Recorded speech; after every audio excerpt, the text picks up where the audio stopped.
Assalamualaikum warahmatullahi wabarakatuh. Apa kabar semuanya? Kita berjumpa lagi di video pembelajaran ini. Kali ini kita akan membahas tentang pembangunan ekonomi. Apa itu pembangunan ekonomi? Kalian tentu pernah mendengarnya. Langsung saja kita lihat pengertian dari pembangunan ekonomi. Pembangunan ekonomi adalah sebuah proses peningkatan pendapatan total dengan mempertimbangkan pemerataan pendapatan dan pertambahan penduduk. Itulah pengertian dari pembangunan ekonomi. Selanjutnya kita lihat apa saja tujuan dilakukannya pembangunan ekonomi. Ada beberapa tujuan. Tujuan pembangunan ekonomi yang pertama adalah rangkaian upaya dan kebijakan yang bertujuan meningkatkan taraf hidup masyarakat. Kemudian yang kedua, memperluas lapangan kerja. Yang ketiga, meningkatkan pemerataan pendapatan.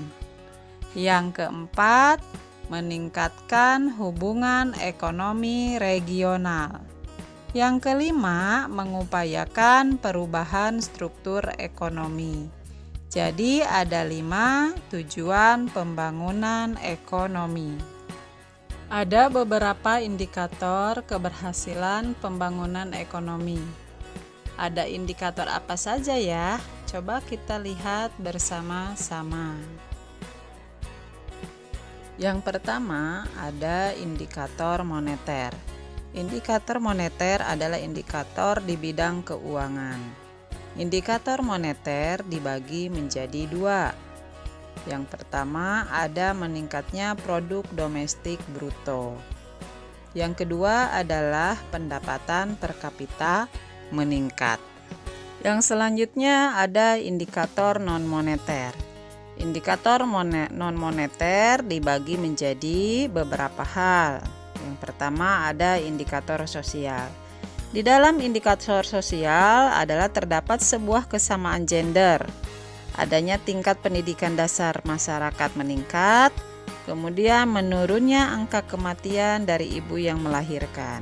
Selanjutnya, menurunnya angka kematian dari bayi maupun juga balita, dan juga adanya sebuah kesehatan reproduksi.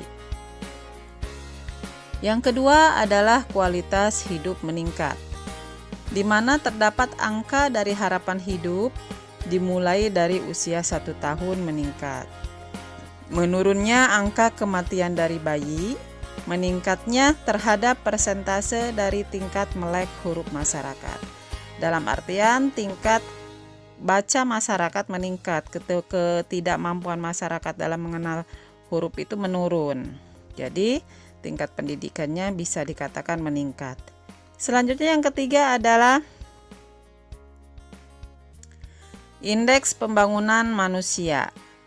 Indeks pembangunan manusia dapat dilihat dari beberapa hal, misalkan indeks pendidikan, indeks harapan hidup masyarakat, dan indeks standar hidup yang layak. Dan yang keempat adalah indikator campuran.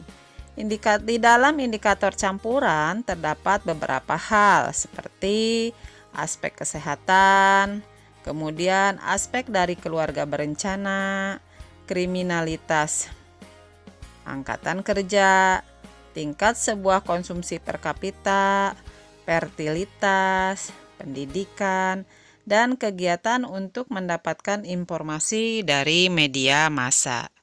Itulah beberapa indikator dari indikator non-moneter. Selanjutnya kita lihat faktor-faktor yang mempengaruhi pembangunan ekonomi.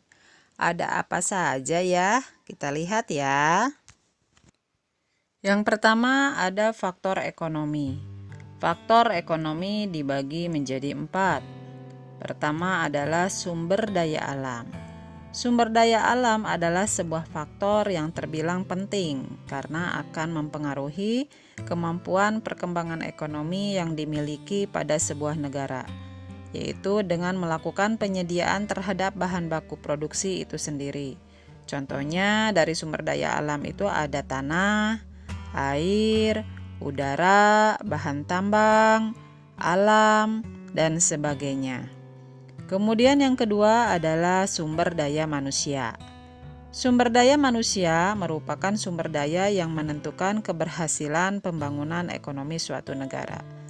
Tapi bukan berarti jumlah sumber daya manusia yang banyak, suatu negara akan berhasil dalam pembangunan. Itu tidak menjadi faktor penentu keberhasilan pembangunan ekonomi. Yang menentukan adalah sumber daya manusia itu sendiri harus memiliki kemampuan dan keahlian dalam melaksanakan pembangunan di negara mereka masing-masing. Jadi, mereka harus memiliki kualitas dan keahlian. Kemudian yang ketiga ada sumber daya modal. Sumber daya modal diperlukan dalam menunjang proses produksi. Karena walaupun sumber daya manusianya ada, sumber daya alamnya ada, tapi kita tidak memiliki modal, maka proses produksi tidak bisa dilaksanakan. Selanjutnya adalah yang keempat, kewirausahaan. Kewirausahaan adalah berkaitan dengan kemampuan seseorang untuk mengkombinasikan faktor-faktor produksi dalam proses produksi. Jadi lebih kepada keahlian seseorang dalam menjalankan kegiatan produksi dengan mengkombinasikan faktor-faktor produksi yang ada sehingga pembangunan bisa berjalan dengan baik. Selanjutnya adalah faktor non-ekonomi. Faktor non-ekonomi dibagi menjadi beberapa hal. Ada faktor sosial, budaya, kemudian ada faktor keadaan politik, yang ketiga ada faktor kelembagaan, selanjutnya kondisi keamanan negara, dan yang terakhir ada etos kerja masyarakat dan pemerintah. Itulah beberapa faktor-faktor non-ekonomi. Selanjutnya adalah masalah-masalah pembangunan ekonomi di negara berkembang. Ada apa saja ya masalahnya? Yuk kita lihat bersama-sama. Yang pertama ada masalah kemiskinan dan ketimpangan distribusi pendapatan. Untuk mengatasinya dapat dilakukan dengan cara 1. Dengan mengadakan program transmigrasi. Kemudian yang kedua bisa dengan memperluas ekonomi pedesaan dan mengembangkan sektor pertanian. Selanjutnya bisa juga dilakukan dengan cara memperbesar investasi padat karya. Dan yang keempat adalah dengan memberikan perhatian khusus pada usaha mikro dan usaha kecil. Ada masalah pengangguran. Untuk mengatasi masalah pengangguran dapat dilakukan yang pertama dengan cara meningkatkan padat karya. Kemudian yang kedua adalah memaksimalkan balai latihan kerja atau BLK. Yang ketiga, kemudian menyelenggarakan program pemagangan baik di dalam negeri ataupun di luar negeri. Selanjutnya bisa juga dengan cara menyelenggarakan pelatihan berkala untuk meningkatkan keterampilan kerja. Masalah selanjutnya adalah tingkat inflasi yang tinggi. Untuk mengatasi inflasi yang tinggi bisa menggunakan cara yaitu dengan membuat kebijakan moneter, yaitu kebijakan di bidang keuangan. Kemudian yang kedua adalah dengan adanya kebijakan fiskal. Dan yang ketiga dengan menggunakan kebijakan non-moneter dan kebijakan non-fiskal. Masalah selanjutnya adalah mengenai masalah kualitas kesehatan dan pendidikan yang rendah. Untuk mengatasinya dapat dilakukan dengan cara yang pertama adalah dengan cara meningkatkan kualitas kesehatan masyarakat. Meningkatkan kualitas kesehatan masyarakat dapat dilakukan dengan penyediaan sarana kesehatan yang memadai. Kemudian bisa juga dengan memperbaiki sistem sanitasi. Kemudian perbaikan gizi masyarakat dan pemberian jaminan sosial kesehatan. Selanjutnya adalah dengan meningkatkan kualitas sumber daya manusia. Untuk meningkatkan kualitas sumber daya manusia dengan cara meningkatkan mutu pendidikan nasional, baik itu melalui pendidikan formal maupun pendidikan non-formal. Selanjutnya adalah dengan cara meningkatkan anggaran pendidikan. Peningkatan anggaran pendidikan harus selalu dialokasikan itu dalam anggaran APBN setiap tahunnya untuk ditingkatkan agar membantu kegiatan operasional sekolah. Masalah selanjutnya adalah masalah kerusakan sumber daya alam. Untuk mengatasinya dapat dilakukan dengan cara yang pertama, yaitu lebih memperhatikan kelestarian lingkungan. Kemudian bisa juga mencari alternatif sumber daya yang lain. Selanjutnya harus peduli terhadap lingkungan, dan yang terakhir harus bertanggung jawab terhadap lingkungan. Jadi tidak merusak alam dan menggunakan alam dengan semena-mena. Itulah permasalahan pembangunan ekonomi di negara berkembang. Selanjutnya kita lihat kebijakan pembangunan di Indonesia. Kebijakan pembangunan merupakan arah atau tindakan pemerintah untuk mencapai tujuan tertentu. Kebijakan itu sendiri diterapkan pemerintah, yaitu melalui Bappenas, Badan Pembangunan Nasional. Berkaitan dengan pembangunan terdiri atas kebijakan perencanaan berkaitan dengan penyusunan rencana pembangunan nasional, baik itu jangka panjang maupun jangka pendek. Selanjutnya adalah rencana kerja pemerintah atau RKP, dan kebijakan penganggaran berkaitan dengan penyusunan alokasi pendanaan atau sering disebut dengan pagu indikatif.